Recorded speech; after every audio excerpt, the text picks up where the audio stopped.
भगवान श्री हरि में जो अनुरक्त रहने वाले हैं, ऐसे भक्तों के हम दास हैं।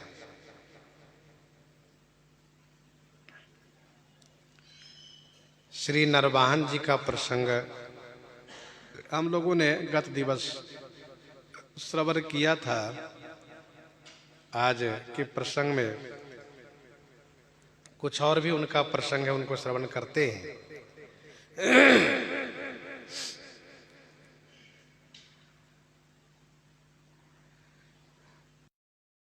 कुछ दिन पहले हम लोग श्री घाटम जी का चरित्र श्रवण किए थे, जिनको एक संत जी ने ये कहा था कि ठीक है तुम डाका डालो लेकिन झूठ मत बोलो, और साधु की सेवा करो, भगवान को भोग लगा के पाओ, और भगवान की आरती जहां हो रही हो वहां खड़े रहना, खड़े हो जाया करना। और उसका परिणाम ये हुआ कि चोरी करने के बाद भी इनको पुरस्कार मिला श्री घाटम जी को। घाटम जी की प्रसिद्धि सुन करके जयपुर नरेश ने इनको बुलाया और कहा कि सब लोग कहते हैं कि तुम बड़े चोर हो, और ऐसे नहीं प्रेमी चोर हो।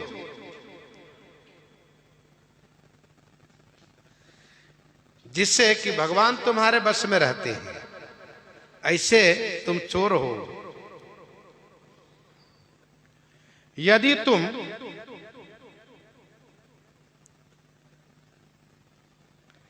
हमारे श्री गोविंद देव जी के, जयपुर में गोविंद जी का मंदिर है, हमारे गोविंद देव जी ठाकुर जी के आभूषण को चुरा कर दिखा दोगे, मैं तुमको बहुत पुरस्कार दूंगा।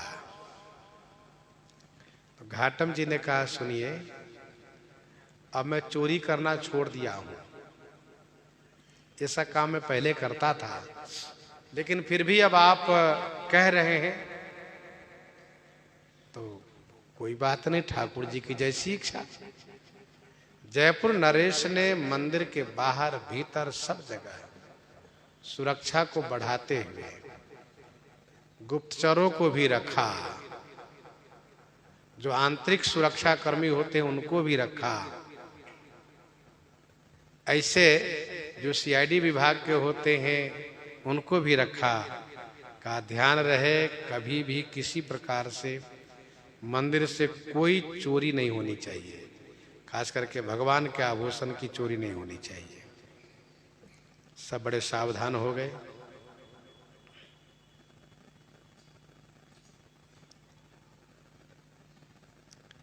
बहुत प्रयास किया घाटम जी ने, बहुत दिमाग लगाया इन्होंने, लेकिन कुछ दिमाग काम नहीं किया, कैसे चोरी करें कुछ समझ में नहीं आ रहा है। तब इन्होंने एक पत्र लिखा नरवाहन जी के पास। ये भी उन्हीं के श्रेणी में से लूटपाट करने वाले हैं।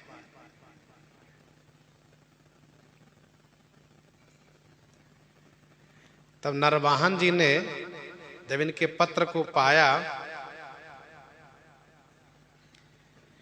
तो नरवाहन जी ने कहा चिंता मत करो, हम आ रहे हैं। नरवाहन जी और घाटम जी दोनों एक हो गए। नरवाहन जी ने कहा सुनो घाटम, हम दोनों रानी का वेश बनाएंगे। कहां की रानी? अरे भैया उदयपुर की रानी का वेश बनाएंगे, और हम लोग इस प्रकार से संरचना करेंगे, आनन फानन में सारी तैयारी करके रखेंगे, और राजा जयपुर नरेश सूचित करेंगे कि उदयपुर की महारानी दर्शन करना चाहती हैं गोविंद देव जी के मंदिर में, इसलिए सुरक्षा का बंदोबस्त होना चाहिए। कहा ठीक है। और रानी जब मंदिर में दर्शन करेंगे तो स्वाभाविक है कि वहां कोई पुजारी नहीं रहेंगे, वहां मंदिर के अंदर कोई रहेगा नहीं, रानी के सामने कोई रहेंगे नहीं, ये तो स्वाभाविक है। रानी की एक मर्यादा होती है। तो घाटम जी ने और नरवाहन जी ने दोनों ने योजना बना करके पूरी तैयारी कर लिया। पालकी है, वेशभूषा है, और फिर ठाकुर जी के उस आभूषण के दूसरा नकली आभूषण सब बना लिए, सारी तैयारी कर लिए। तैयारी करके तुरंत एक दूत को भेज करके संदेश कहलवाते, महाराज जयपुर नरेश की जय हो, उदयपुर की रानी साहिबा आज ही दर्शन के लिए आ रही है, दर्शन करना चाहती है। भाई जयपुर नरेश के पास सूचना मिली उदयपुर की रानी आ रही है तो और खुशी की बात है। तो रानी के दर्शन हेतु सुरक्षा बढ़ा दी गई, सारी व्यवस्था की गई, और मंदिर में जो एक नियम रहा है कि जब रानी आएंगे तो मंदिर से पुजारी बाहर हो जाएंगे, तो बाहर भी सुरक्षा है, सब तरफ से सुरक्षा कर्मी लगे हैं।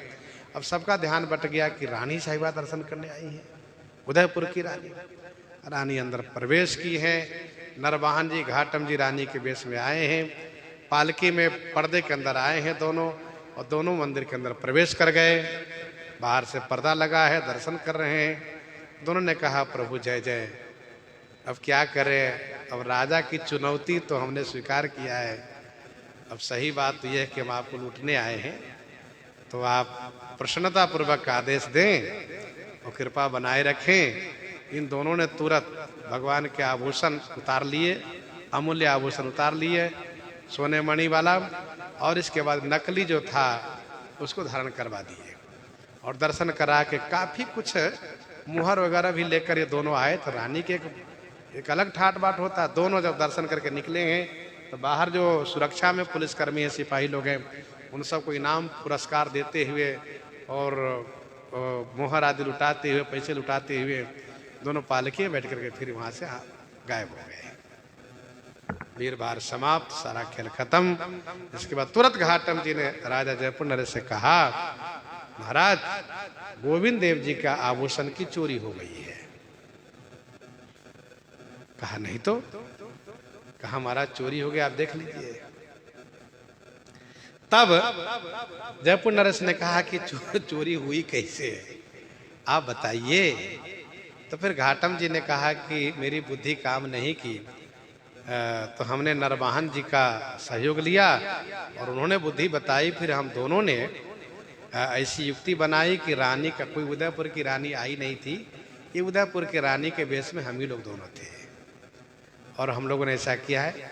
ऐसा कहते हुए सारे आभूषण दिए, लीजिए ये ठाकुर जी को धारण करवाइए, और वो जो नकली है उनको हटवाइए। इस प्रकार से राजा बड़े प्रभावित हो गए।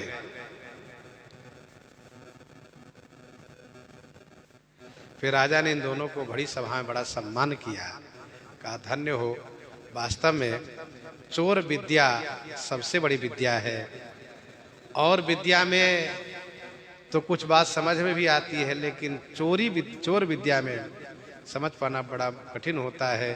जिसके पास ये विद्या होती वही उसमें पारंगत होता है। तो वही कहा यह जाता है कि नकल के लिए भी अकल की आवश्यकता होती है, चोरी करने वाली बुद्धि चाहिए।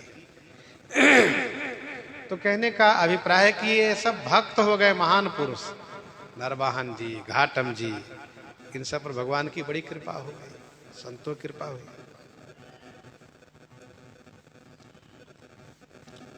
ऐसी कृपा हुई कैसे, कहा इन लोगों ने संतों की बात मान ली, संत में अनुरक्त हो गए। जैसे नरवाहन जी श्री तारीबन जी में अनुरक्त हो गए, घाटम जी ये भी संत गुरुदेव में अनुरक्त हो गए, उनकी बात मान ली। जो संतों की बात मान लेते हैं, संतों की शरणागति ग्रहण करते हैं, उन पर भगवान की विशेष कृपा होती ही है।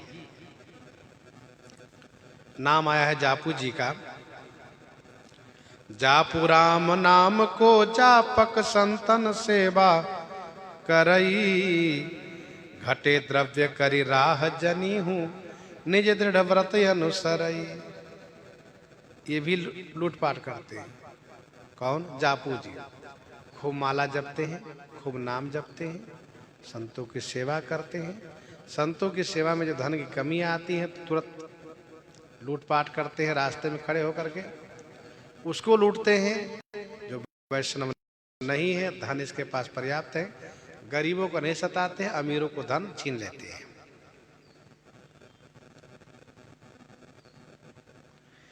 अब इतना उत्सव होता है इनके पास कि संतों की भीड़ लगी रहती है, कथा होती है, कीर्तन होता है, खूब चहल पहल बना रहता है। धन की कमी एक दिन आगे जाके सोनार के दुकान लूट लिए।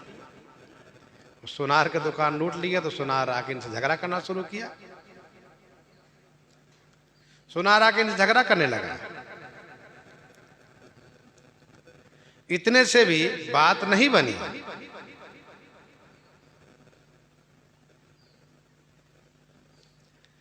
ये दोनों राजा के पास गए। राजा ने दोनों कारागार में बंद कर दिया।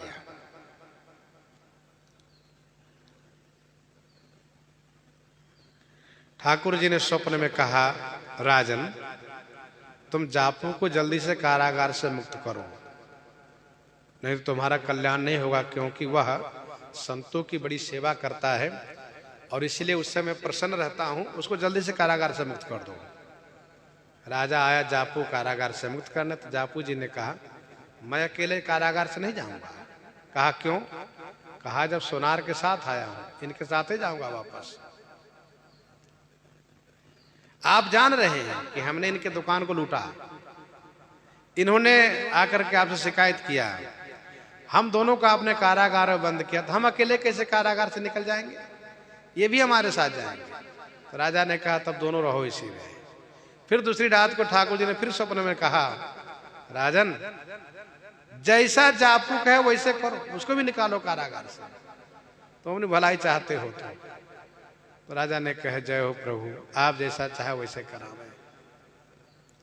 फिर दोनों कारागार से मुक्त किए। फिर बेचारा सुनार भगत बन गया, भक्त हो गया, राजा भी भक्त हो गए।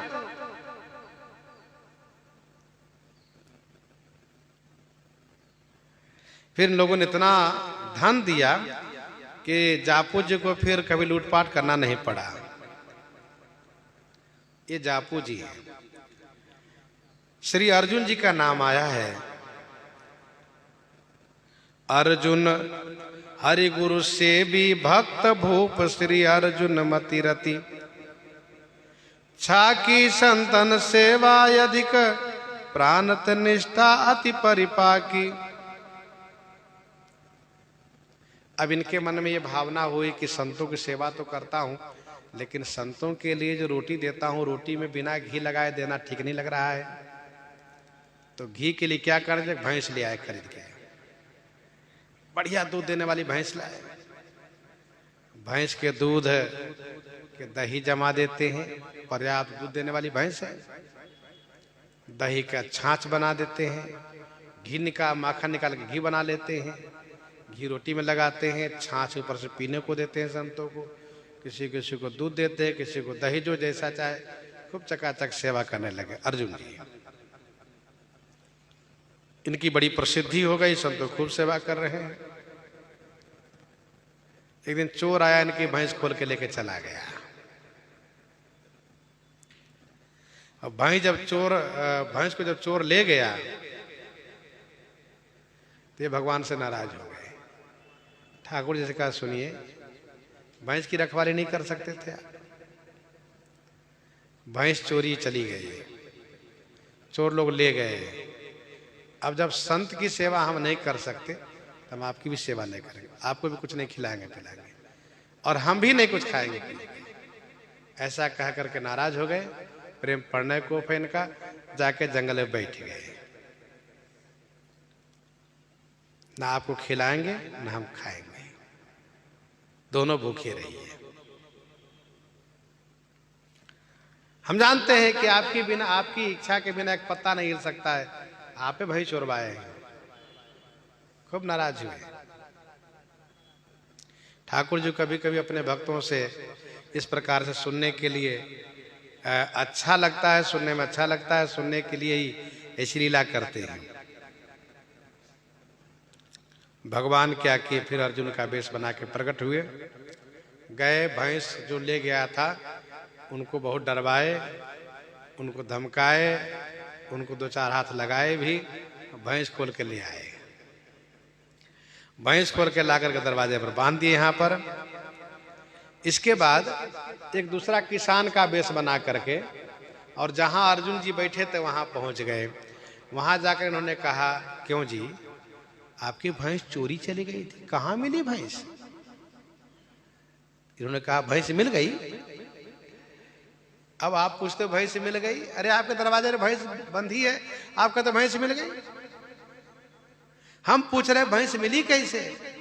क्योंकि चोरी की गई वस्तु जल्दी मिलती नहीं, चोर ले जाता है। कैसे मिली भैंस? अच्छा रुको मैं बताता हूं। ये घर आए, देखा कि भैंस बंधी है, मन खुश हो गया। तब समझ गए सब लीलाधारी की लीला है, उन्होंने ऐसी कृपा की है, नहीं तो भला भैंस कहां से मिलने वाली थी।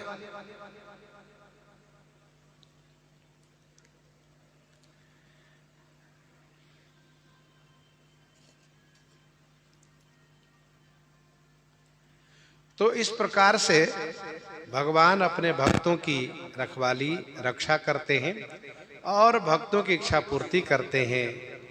ऐसे हैं भगवान भक्त वत्सल। इन्हीं के साथ आज सीताराम सीताराम सीता राम सीताराम सीता